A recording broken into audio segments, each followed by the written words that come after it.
মায়া, ও মায়া, তুমি এমন কেন?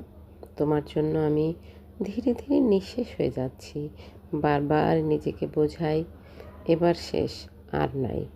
তবুও তুমি ছাড়ো না, মনের গভীরে গেঁথে থাকো অবিরত। কেন তোমাকে কাটানো যায় না? কেন তুমি এত গভীরে ঢুকে যাও, যেখান থেকে ফিরে আসা অসম্ভব হয়ে পড়ে?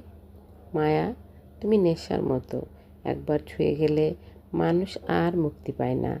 সব ভুলে যেতে চাইলেও তুমি এসে মনে করাও অতীতের প্রত্যেক মুহূর্ত, যে মুহূর্তগুলোতে ছিল আনন্দ, আর এখন সেগুলোই হয়ে গেছে যন্ত্রণার নাম।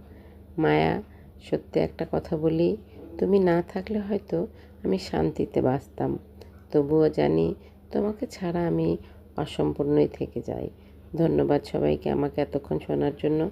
আমার ভিডিওগুলো ভালো লেগে থাকলে লাইক, কমেন্ট, শেয়ার দিয়ে পাশে থাকবেন। আসসালামু আলাইকুম।